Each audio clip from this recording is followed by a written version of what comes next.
Good evening, everyone, and welcome to day 5 of Albuquerque Film and Music Experience 2021 Virtual Edition. We have had a full day of great center stage conversations, blocks of films, and this one in particular is a marvelous, marvelous set of movies that all have to do with some form of art. And we're really excited to share this Q&A with everyone. These filmmakers are absolutely amazing from this pre-conversation before going live. I cannot wait to hear this conversation. Before we do so, though, I'd like to thank all of our presenting sponsors who are a huge part of making this happen every year. AFME Foundation, Albuquerque Film Office, and film liaison Cindy McCrossan, Albuquerque the Magazine, Bernalillo County Commissioner Stephen Michael Cazada, Brezza Terrena Olive Oil, Comcast NBC Universal, Real Solutions Airport Meet and Greet Service, Sunny 505, the Baker Law Group, University of New Mexico Film and Digital Arts, Wells Fargo Advisors and Larry Schwartz, Yamaha Entertainment Group, and Jalska Road Productions. For a complete lineup of all of our movies and events that are available, go to afmxnm.com.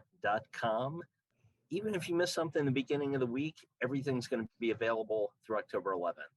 I'd like to introduce our Director of Operations, who is one of the masters behind the scenes, with Melody Carlisle, our Technical Director, Kira Seipler. Great to see you. Thank you, Ivan. Always good to see you. And yes, a huge thank you to our Technical Director, Melody K. Carlisle. We cannot do this show without her. Just want to give a quick update about our scheduling. We had Buffy St. Marie scheduled for today. She has been rescheduled to Sunday, September 26th at 2:30 p.m. Mountain Standard Time. So I hope everybody can put that on their schedule and join us to have a conversation with this legendary activist, songwriter, singer, and educator. I just want to remind our audience as well that with all the film blocks, you will be able to vote for your audience favorite. I suggest you go back to those blocks and pick your favorite ones, because also on Sunday, September 26th at 7 p.m. Mountain Standard Time, we will have our awards ceremony live on Facebook. So please cast your vote for your favorite film, support the filmmakers, and join us to see who the award winners are. I also want to introduce our next block. This is block number 10, and our moderator today is James Glover. He is one of the most brilliant people I know. He is a great moderator, and I cannot wait to hear him engage in such a great conversation with all of these documentarians and artists. You will be able to ask questions of our filmmakers, so please put your question in the chat box, and we will make sure that we get your question to the filmmakers. Now, without further ado, we'd like to introduce James. He is a Los Angeles-based producer and director, and a native of Santa Fe, New Mexico, where he grew completely enamored of film. Attending the University of New Mexico and the USC Film School, James has now produced content for Fox, MTV, Comedy Central, and has an Emmy for work with Fox Sports. He is currently producing a feature slated for release in the fall of 2022, and he is one of AFMX's most beloved moderators. James, it's all yours.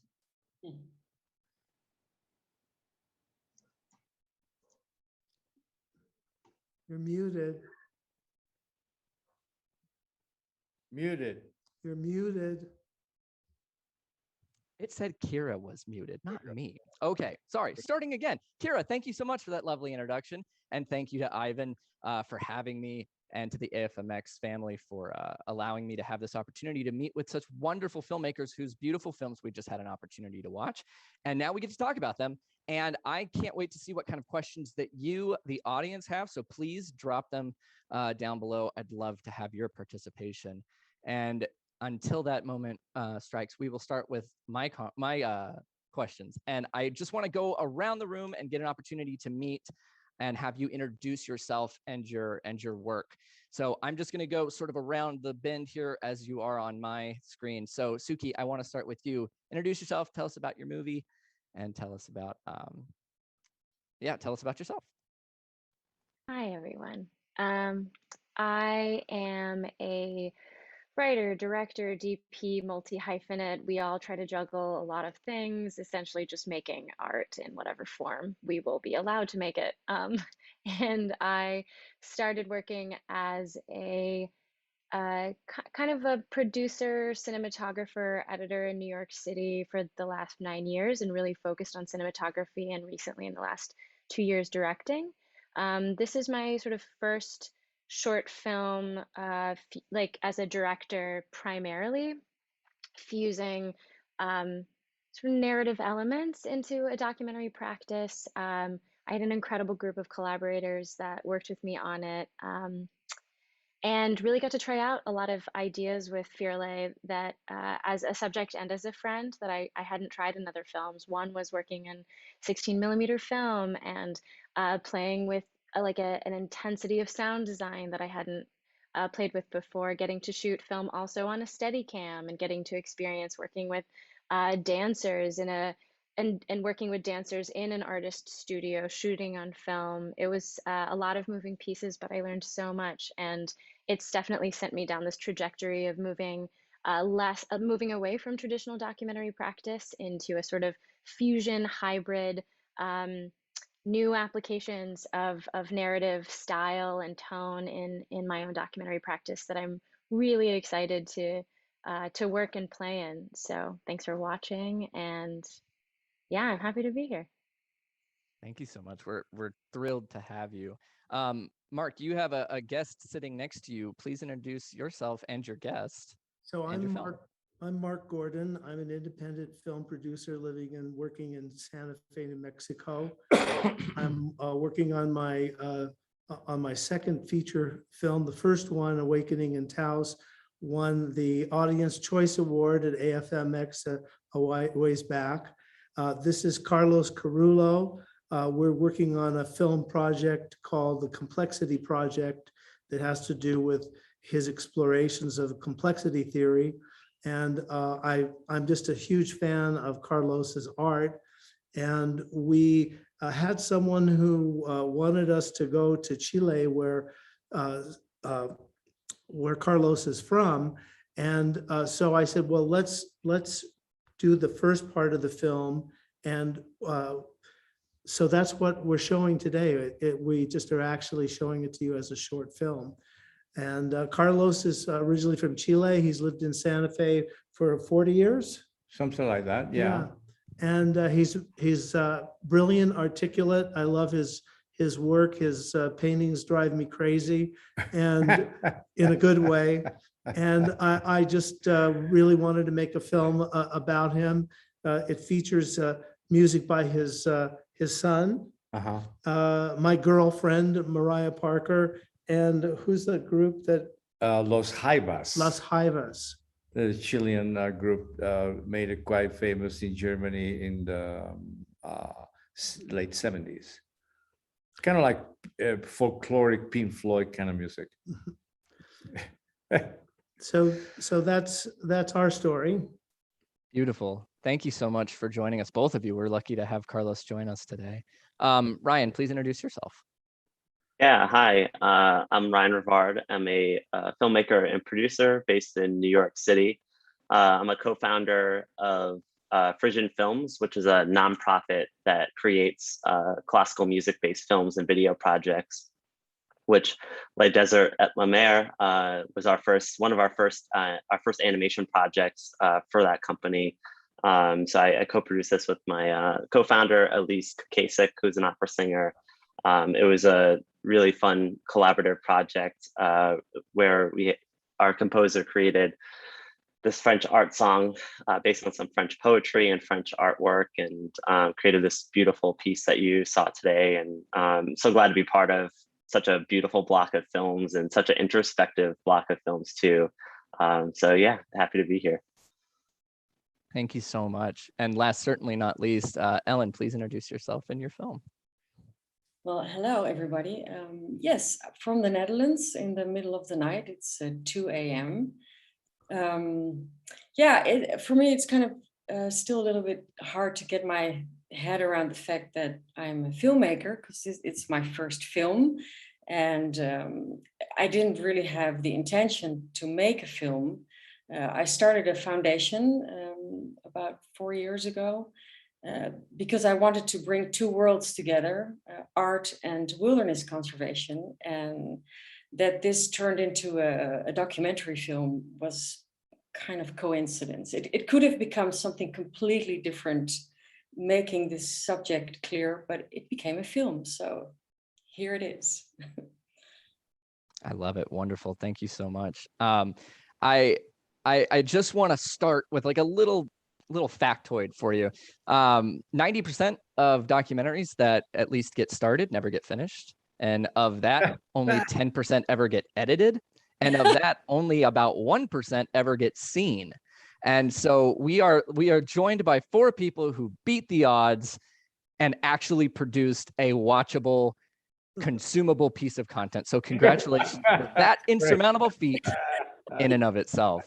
So that being said, I just want to kind of go around the group and talk about how you chose your subject and sort of how you chose to approach it, at least getting started, and how that may have changed over time. So Ryan, I want to start with you. Yeah, sure. The project was really started with this book of French poetry and French art. At the end of our credits there, the film is dedicated to this artist, Nadine Picard. And she wrote this beautiful, had these chalk illustrations of these beautiful poems. And one of them was about the story of the desert and the sea and how they meet together and form an island. And our composer, Nathaniel Adams, was very moved by this poem and created this French art song. He composed this French art song for 5 voices, really kind of giving us the effect of kind of being at sea and the desert coming together and forming this island. We decided to do it as an animation because naturally the chalk drawings kind of had that animation kind of quality and feel to it. So, we hadn't produced an animation before, so there was a lot of learning curves and definitely very time-consuming, tedious process, and incorporated some kind of real-life stock footage as well to integrate as we kind of build through the story there. It was a project that, it's funny that you mentioned, James, that not a lot of projects get finished. I think for some time, this animation project may have felt that way to us. But the bulk of actually the animation process was completed in a silver lining kind of way is when we all went into quarantine last year, or 2 years ago in 2020, or last year rather. It really gave us a chance to kind of, we're all at home and we did Zoom calls with our animator and kind of found a way to complete it in that bulk of time. So I think it's kind of fitting to have it premiered right now as a virtual screening, because a lot of the production work was done virtually and through Zoom calls and meetings and things like that. So it's a really special project of ours.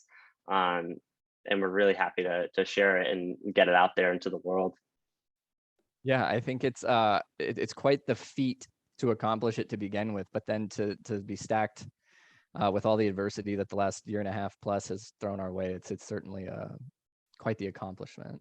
Souki, I want to ask you the same question. How did you find your subject? Why did you choose to approach it the way you did?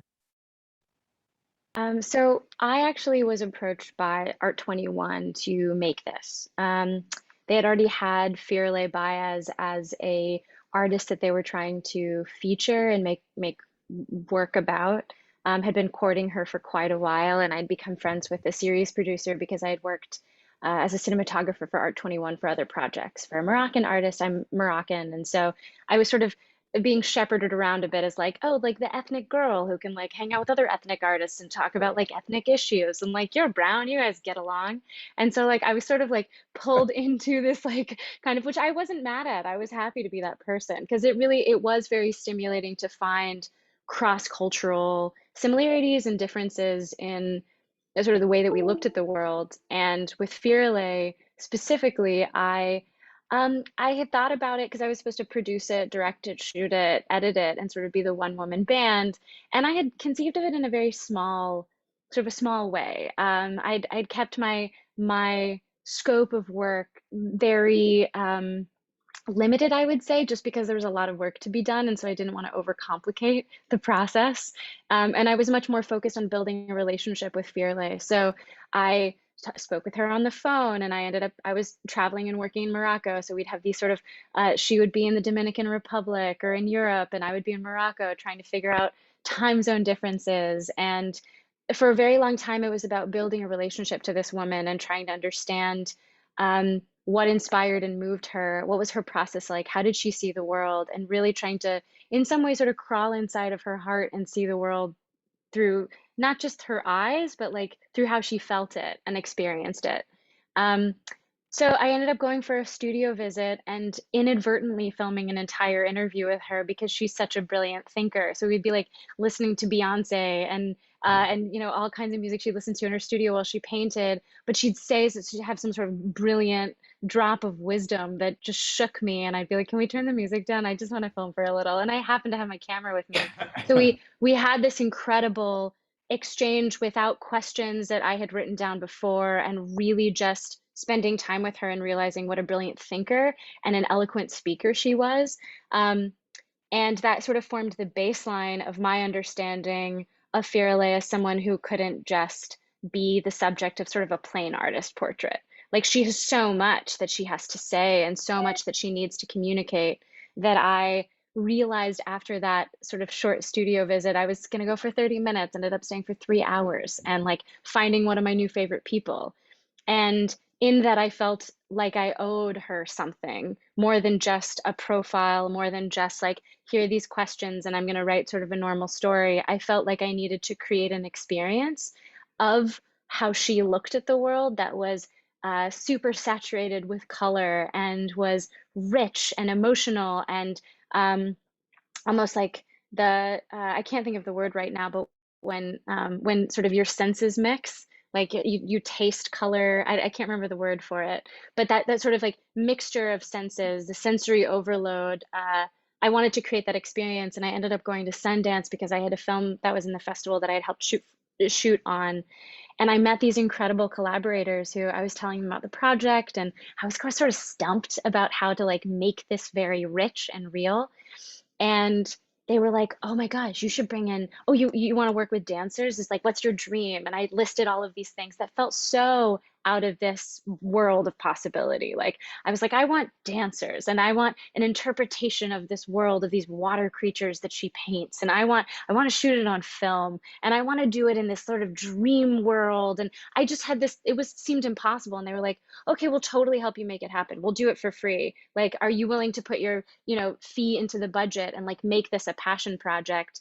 And it sort of unfolded from like just sort of a job to something that was so much more enriching and full, and became a kind of like love letter to this person that I was working with, to Firelei, because I love her mind and I love the work that she does. And it felt like it sort of took over because of how much I admired and respected her and wanted to like give homage to her craft. And yes, thank you, this synesthesia, to create a synesthetic experience because of the way that she looked at the world. It's a long way of putting it, but it was a process. Yeah. No, that's a brilliant answer. And my sort of philosophy about documentaries is that they're supposed to cause change, but that change starts with the documentarian. If you go into it having expectations of one certain thing, it's a disservice almost to what you're trying to document. And if it doesn't change you, it won't translate. So that's brilliant that you were on this like personal journey with this person, that it was able to translate so effectively. And I will say, I have to give great credence and like celebration of the series producer who took my great ideas and was like, oh, you want to do what? Nick Ravitch at Art 21 was just so patient, so patient. And I think it's hard to manage artists who are also freelancers and creating a product who are like, wait, you want to shoot it on film? Oh, you want to bring in dancers? Oh, and so I have to give pay homage to great producers who are sort of in those positions of power that can greenlight projects. And he was really, really incredible at being patient with my like big, bold ideas. Well, kudos to you for being able to sell them on something crazy and turns out to be beautiful. Mark, we're lucky because Carlos is sitting right there next to you. So I want to know how you found each other and approached your subject, but we get to kind of hear it from both sides. So Okay. I'd like for you to go next. So Carlos and I have been friends for about 10 years. He, one of his major art patrons for the last 40 years was my executive producer for my first feature film. And we met at an art opening about 10 years ago and kind of hit it off. And I wanted to see his work and came to his studio. And I just fell in love. I was trained as a painter. And if I were painting, I'd be wanting to do what he's doing. I fell in love with it, with the work. And we've been trying to get, I've got a number of friends who are these incredible artists, and I feel like the world needs to find out about them. And Carlos is one of those people. We've been trying to put together a touring exhibit for him. And we did a video before. We wanted to do a larger piece, and this was a way to get started with it. And Carlos, you want to? Yeah, well, let's go to the complexity theory thing here. Complexity is simplicity. You can't have complexity if you don't have simplicity, basically. Both things are working together. So you talk about the process of the film you did, and yeah, it's about the process. It's very complex, but you need to get out of the maze of the complexity framework and get out of it so you can see still the overall view of where you want to go with your ideas and with your narrative. My narrative has always been very involved and fascinated with the ancient cultures, especially being from South America. I visited Peru and Bolivia. I got to, go to all the sites, the Inca people. And my first paintings were actually a combination of Inca stuff with high technology things, like computer chips, in the visuals with all those Inca robots kind of things, So the narrative has always been this mixture between ancient and modern stuff. This project of complex theory is basically based pretty much on molecular biology stuff. I met some people from UC Davis a few years ago. They came to my studio, and one of the scientists go like, "Oh my God, this is what I'm looking at the microscope all day long." So like, "Oh, great, I'd love to see." So I got invited to visit the labs, and I was able to observe, all this incredible world that only an electron microscope can, allow you to see, like double helix and, penetrating a cell, going to RNA, DNA, going inside protein and checking out all the endorphins. So it made me think, gosh, this is unbelievable. This really, really tiny, tiny world, which actually is very much like astrophysics as well. So the connection between tiny and huge is just so amazing that drew me to paint all those pieces that I call complex theory, and it's all based on molecular biology stuff. Mark is very smart. He's very intuitive, and it's been great working with him. And he's allowed me to kind of concentrate on the narrative and continue to do my stuff. But he's been very pivotal in, continue to produce those pieces. So it's been great. And also the story in the film touches an immigration story. I am Palestinian Jewish, Sephardi Jew from my dad, and also Basque and Spanish. So I'm a mix of everything. being born in Chile. And it's an immigration story. Live in Chile, not for the reasons of finding a better world. I was thirsty for culture. I felt very isolated there, even though we have incredible minds like Pablo Neruda, for instance, Nobel Prize of Literature, from Chile. But I felt that I needed to get out. I was thirsty and hungry for Europe, for the museums and stuff like that. So I ended up in Europe. So it's a story where I was born in Chile, wanted to get out of that culture because I wanted to pursue my images and narrative of the way, how I saw the world. So I went into Europe and then I came back to Santa Fe. And Santa Fe has been one of the most incredible chapters of my life. I mean, this place is absolutely unbelievable. Santa Fe is unlike anywhere else in the world. That is for certain. It's absolutely. So the community allowed me to grow and evolve within my work. Also, for me, it's also a political issue because I think artists are very much involved in building communities. You have a little town somewhere in the world, and a couple of little artists come in, the musician is playing in the corner, a guy opened a restaurant, there's a couple of artists here and there, and wow. All of a sudden we get the entrepreneur people moving in, bankers that open banks and real estate flows and everything flourishes, But the artists are very important in building communities as well. And I think we deserve the credit as well.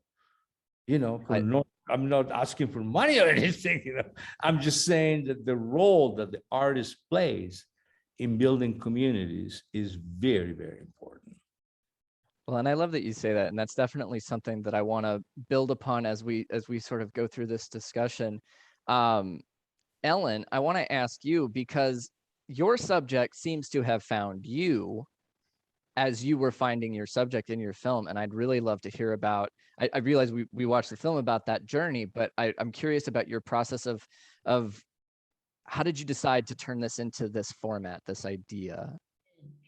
Yeah, well, I was just thinking about this little book I read by Isabel Allende, My Invented Carlos. Did you? Great writer. Oh, I really love that book because I've been living kind of nomadically always. I love her. You should read Gabriela Mistral, poet, also Nobel Prize of Literature from Chile. Yes, but I love how Isabel is wonderful. Yeah, but how she also relates to different countries and but anyway, I'll go back to our subject. But I'm also a singer and I write songs, and I was just so tired of singing love songs because, looking around in the world, and just like many of us, I felt really hopeless sometimes and kind of devastated. Like I couldn't do anything about what was happening, especially in my case then to wilderness. And so I decided to write a song about a tree. Mm-hmm. And it's called Tall Trees, and I really loved it, and it felt really good to sing about nature for a change. But then I also realized, well, my one little song is not going to go very far. So I started developing a curiosity about how other artists were relating to nature, and especially to the protection of wild nature, which is the big interest that I have. Mm-hmm. And so I just started developing this curiosity, and I started asking around. And in the beginning, I could really find very little, strangely enough, because the subject is picking up now. But when I started out from Holland, about 4 years ago, when you Googled at the time, like art and wilderness protection, not particularly much came up. And I was also not in a community like what Carlos just talked about, where I could ask these questions. So it really felt like I was starting from nowhere. Mm-hmm. To make this into a film. Mm-hmm. Wow. That's incredible to think about. And you shifted from writing love songs from singing love songs to making a love letter to sort of the human experience and how where our relationship is to nature and to the nature of art and to the expression of it. And I really appreciated the way that you approached that subject matter and sort of explored it as deep as you did. Yeah, I think okay. language is really at the core of it as well. You know, language is so important for everything we do. Absolutely. And I realized we're talking about nature in such economic terms. And so when we speak about nature, we need to speak about love and energy and beauty and also about complexity and simplicity and all these subjects. And I found artists are just the right people to speak like that. Yes, of course. Go ahead, Carlos, please. So you mentioned about curiosity. See, that's the glue that scientists and artists have. Yes. If you're not curious, you're not going to see phenomena. A lot of people walk around, they don't see anything. I mean, I usually walk around and I'm putting attention to everything. A crow that comes to the dead tree in the back patio, then there were 9 of them. I was like, really, 9? I love 9. I'm a sucker for 3 dividables, kind of like Tesla. But all those coincidences that you talk about, but curiosity is what drives us. That is the glue to really see everything. I think that's the true nature of documentarianism is the curiosity to explore a subject in depth. And one of the things that I find interesting, one of the first questions that was ever asked of me in a film class was, why is this a movie? Why isn't this a painting? Why isn't this a photograph? Why isn't this a song or a dance or some other outward expression of art? Mm-hmm. And I think that only through the visual medium, the audio-visual medium of film, can some of these subjects be fully explored. But then there's so many options for how to explore those ideas. And with the films that you all created, they're all wonderfully different, though sustainably they're the same at the core in that they're a curiosity about a subject. But Ryan, you approached yours through animation, through all these different charcoal drawings, and then created a new piece of work out of existing work. I'd love for you to expand on sort of how you even approached that.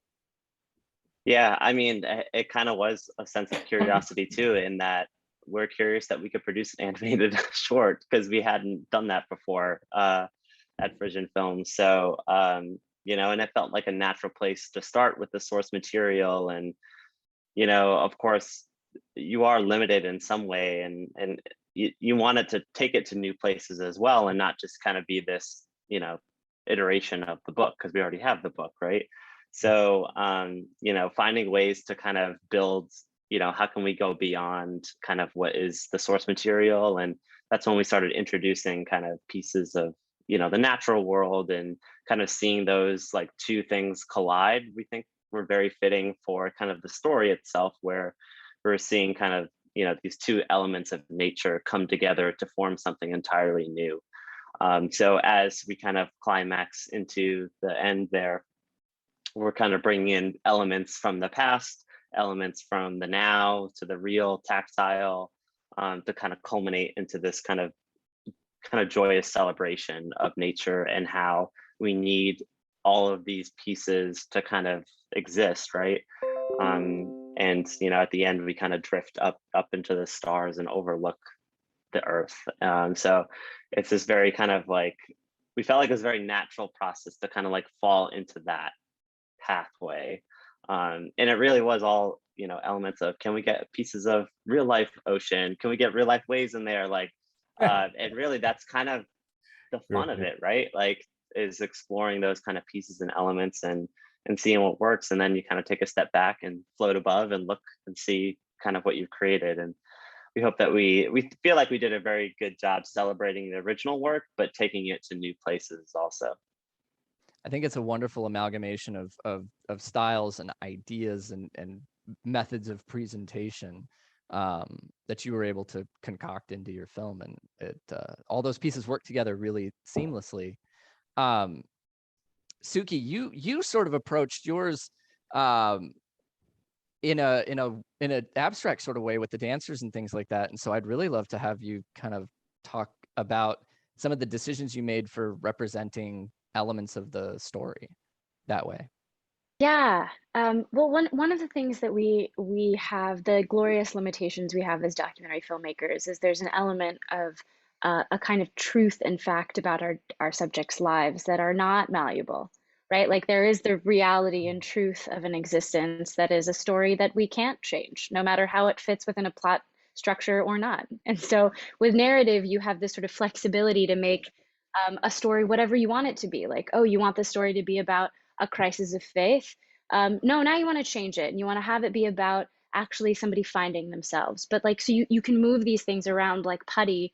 But what's so interesting about documentary is it feels like you do have the limitation and the glorious limitation of a real person's life, that if no matter what story you want to tell, there's the story that just exists, you know, and you can sort of find different angles and different approaches to tell it. But a lot of it is based in the interpretation, but not in the changing of facts, the moving arounds of story points. And then you're just sort of fudging reality. And I think that the experience that I had with Firelei was trying to get across a feeling. And what I realized was one of the things that I loved about and I do really enjoy about the narrative world, is you can have these flights of fancy in which you have these sort of hero's journeys and archetypical characters and these mythological relationships between elements. And you can go off into these worlds that are magical and don't exist here. And with Firelei's work, so much of her paintings are about these characters that she's built very long and deep relationships with. And I wish I could explore all of them, because she does such intense research into sort of the flying Africans and like water people and this myth of Atlantis. And she goes into sort of the Siguapa and this character she's built a relationship with. And not even that, just so many others. And so the Siguapa was one sort of example of a mythological creature that was very tactile and was a symbol that changed through her work, but could provide a doorway and an entry point into her work. And what I realized was I didn't want to just speak abstractly about like her process of making a piece of art, because like you can find that anywhere. It's like, yes, great, we'll see you watch like pouring paint on a canvas, like, and then we're going to cut to this. It just felt so literal. And so because I couldn't change those facts of reality, what I could do is really play in the playground of her own imagination. And so how do we enter the playground of someone's imagination? We build a relationship with the characters that are there. And you know, I wish we would have had time to create sort of like an animated Siguapa. We even talked to someone. We were at Sundance, and there was a guy who had done the Yeti film that was there, and we had talked to him about like how much would it be to make like a Yeti outfit and have somebody like running down like the street in New York City. And we had this whole like elaborate plan of creating a sort of like magical costume Yeti that would kind of peek around the corner and be the Siguapa chasing Firelei as sort of this creature of her imagination, you know. And then there's the limitations of like, oh my God, this is coming out of my own pocket. Like I can't pay for this. It's so expensive. But also like how much time it takes to make a Yeti costume. Like it's like weeks. I mean, I don't know if you guys have looked into it, because it's a pretty popular Google search query, but it takes a long time to make a hairy, lifelike suit. And so I was sort of trying to imagine how to bring whimsy and how to bring these like narrative elements of like relationship building with characters, to get lost in the storytelling of her work, to get lost in the imagination of what inspires her. And the reason we brought in the dancers was because it was like a very practical, not incredibly resource heavy way of bringing out the characters that were in her work. So we could talk about a Siguapa through movement, through like a female character. We could talk about the dynamics of masculine and feminine that she talks about in her work, like sort of in this dynamic. We could talk about, she talks a lot about her work not being static, but it being like a transitional figure. And so I could do that. And so for me, the dancing was just a way to provide a sort of visual symbol that could that could fit the role of describing sort of these elements she wanted to bring into her work in a very physicalized, tangible way. It's beautiful to watch. And it also, it allowed me to enter this world of imagination and whimsy that I think would have been really hard to do in a very literal way. So it was really just my imagination going wild. And I have some very talented dancer friends.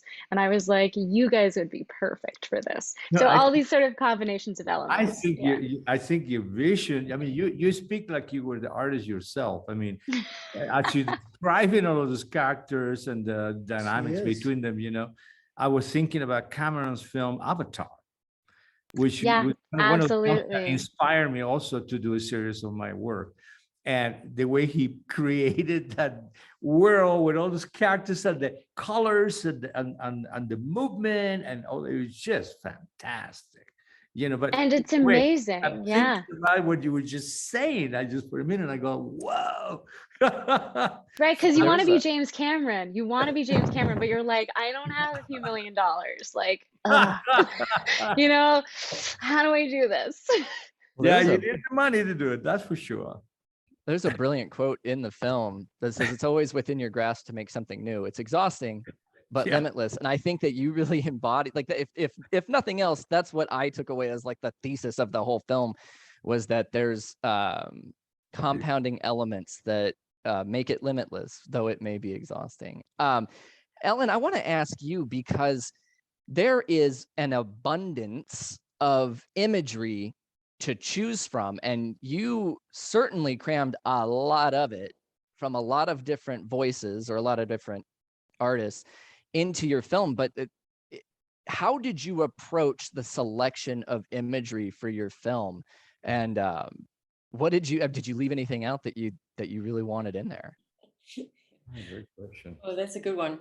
Oh, yeah. I mean, the thing is, the more I, show this film and the more I talk to all these wonderful artists, just like watching all the films, the short films in this block. So it's almost daily now that I, learn about new artists and I go, oh God, this is amazing. And so, yeah, I mean, the subject is endless, but the point I've been wanting to make through all of this is that nature is a worthy subject of art. And, and that is not something that is acknowledged yet in the world. It's, a lot is still about the human experience and, it's the human experience is very important, but we live in a time that we have to acknowledge that if we don't have a relationship to nature, then everything else is going to crumble. But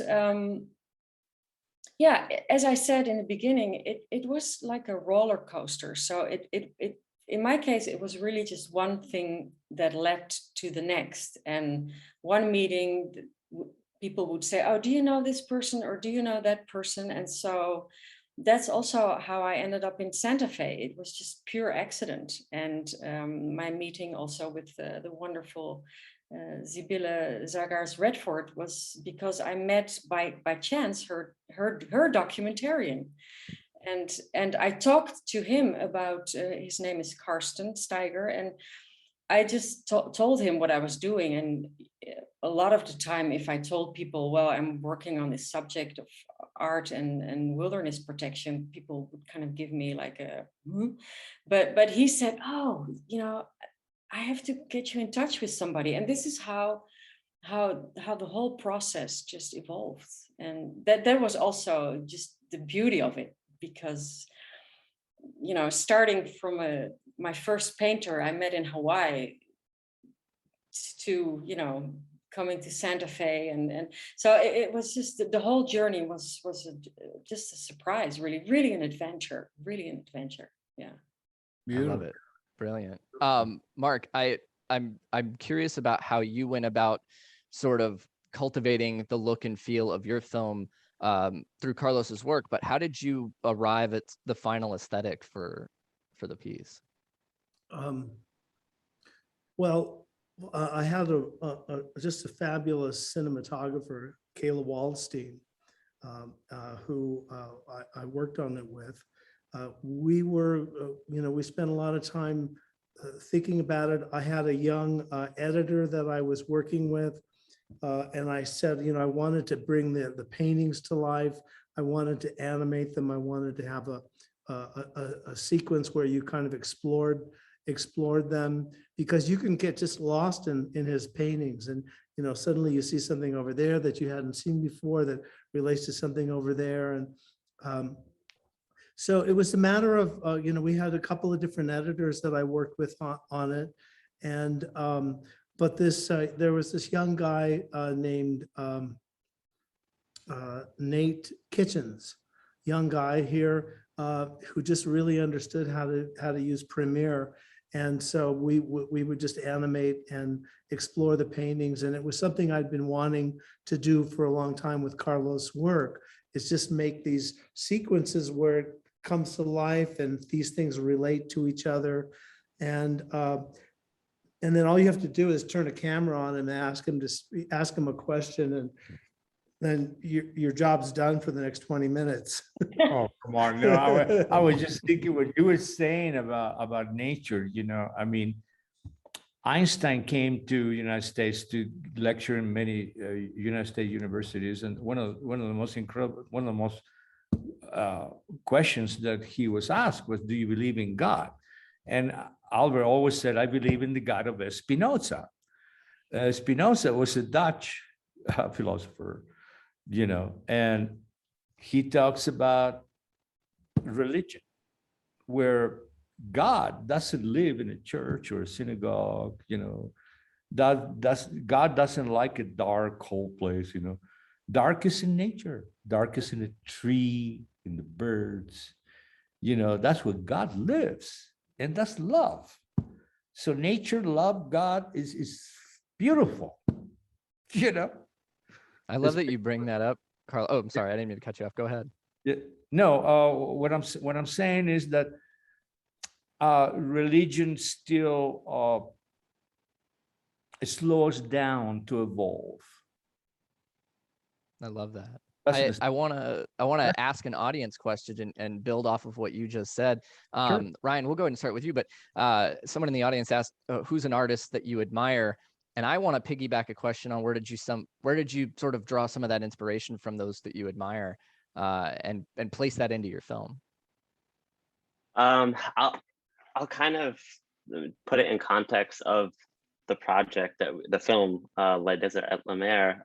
So Nadine Picard was the mother of a friend of the organization Frisian Films, and she passed away recently. And we kind of all fell in love at Frisian Films. Me and my co-producer Elyse really fell in love with that art, and kind of that was the driving impetus for kind of everything. And was the inspiration for our composer, Nathaniel Adams, to write that beautiful piece. It was the inspiration for me and Ellie to figure out kind of how to bring her story to life. It was the inspiration for our animator, Joe Bradford, who did all those beautiful renderings that were inspired by that initial chalk illustrations. So it was kind of like that artist was really an inspiration for a lot of different people to collaborate with. And so really she was kind of our North Star in this project, and did this beautiful homage to someone that none of us actually even knew or met. We were just all very moved by her poetry and her artwork. So yeah, it's amazing what art can do to transcend to people and inspire people to create beautiful things. And I'm really thankful for all the collaborators that we had on this project. I love it. Drawing inspiration from those around you is a huge factor in a lot of this. Souki, I want to ask you the same question. Who's an artist that you admire, and how did you sort of incorporate some of the inspiration that you had into your film? I mean, Firelei, to be totally honest. I actually learned a lot about her, the artist that inspired her. A long laundry list. To be totally honest, like the kick that I've been on, just in terms of, like, for example, films, is I'm really trying to do my film education. I didn't go to film school. I didn't learn any of these things. I, similarly to a lot of other documentary filmmakers, I just fell into it. Like I started taking photographs and I kept taking photographs. And then I abandoned it for a while. I became a farmer. I was a permaculture farmer. Like I became obsessed with nature. And what got me back into film was actually because I felt like I needed to tell more stories about nature. My first film that I made was like a short doc about a farmer talking about returning to the land and the agrarian revolution. And that's sort of what got me back into it, was like this desire to be a voice box for nature. But so I didn't plan on making movies. I didn't care about stories. I was like, can we help the environment? Can I make some videos for my friends who are musicians, who's like, I love their music and they need some resources. So I'll do a handheld music video. And so in this sort of tumbling into this craft, and in doing it, the more that I did it, the more I realized I didn't know. And I'm also obsessive, and I also like want to be the best at it all. Not for anyone else, but just for me. And I want to know how to do everything. And so in this sort of tumbling of figuring it out, I've been actually doing my own film education. And so recently I've been learning about different directors who I want to make work like. And honestly, it was Taika Waititi has been a big inspiration for me in his sense of humor around darkness. And so a lot of the work that I've been really connecting to, sort of in all mediums, but especially with film, was like Taika does an incredible job. He made Jojo Rabbit. He just wrote, what was the Reservoir Dogs? Is that the show that just came out that he made? I've just been really Reservation Dogs, inspired. Yeah, Reservation Dogs. His relationship to making art that is beautiful and stunning, but laughs at darkness, it just continues to drive me to want to make work, because this world is not easy. There is so much to be very worried about. And so why don't we just sort of like laugh on the way down and like try to make it a little better for us, and like do everything that we can to survive the madness that is our lives. But so Taika is great, and that's that. I love that. I have a super, super dark sense of humor. So that's like, Yeah. I love Taika Waititi. Totally. This is so good. We only have a couple minutes left. And so I really, I could talk to you all night long, and we wouldn't even touch on a small percentage of what I actually, what I'd have to ask you about. So really, really quickly, I just want to say a huge debt of gratitude to everyone that joined me tonight. On behalf of myself and everyone at AFMX, I want to say thank you.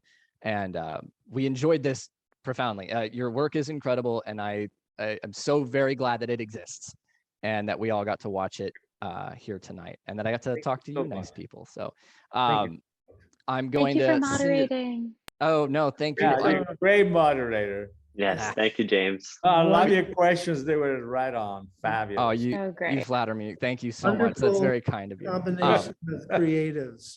Every one of you is an artist. Truly, what a collection of folks here. We're all very lucky that we got a chance to do this. All right. With that, I say thank you. I hope that all of you get a chance to check out the amazing films that we have here at AFMX 2021. And with that, Ivan Weiner, take it away, please. Thanks so much. Oh my gosh, to the filmmakers, Ellen, Ryan, Mark, Souki, thank you so much for your incredible creativity and your artistry. Amazing films. And, you know, I hope and I ask that everybody check these films out, you know, through October 11th at AFMXNM.com. I want to thank the audience for joining us today and asking some really pointed questions. Once again, everything's available through October 11th, so share it with your friends. These films in particular and projects are really, really spectacular and special. You know, we're film and music, but we always incorporate other types of art forms, and art and painting and sculpture and everything else is a big part of, you know, what we love to showcase. And this is a perfect example of it. So stay tuned for our next event. Actually, right now, there's an incredible documentary playing called Warrior Spirit about the first Native American world champion in the UFC, and, you know, kind of a controversy of cutting weight. And later on at 9 o'clock, we have a group of shorts that'll just blow your mind. So that's Mountain Standard Time. Be sure to join in the Q&As for the filmmakers and check our schedule for tomorrow. We have great films starting tomorrow. Cody Unser from the Unser family and Shannon Unser, they have a great short documentary. The list goes on. We close it out with a feature tomorrow night called Bone Cage, which is an incredible independent feature. And then Sunday, the final day of the festival, we're kicking it off big with Ray Seahorn, who plays Kim Wexler on Better Call Saul, with a center stage conversation. Buffy St. Marie, the Academy Award-winning goddess and just activist. She's incredible. She's going to be joining us at 2 p.m. or 2:30 p.m. Mountain Standard Time on Sunday. Get your tickets, share it with your friends, tune in. We thank you again for being here. Good night, everybody. We'll see you at the other Q&As. Thank you.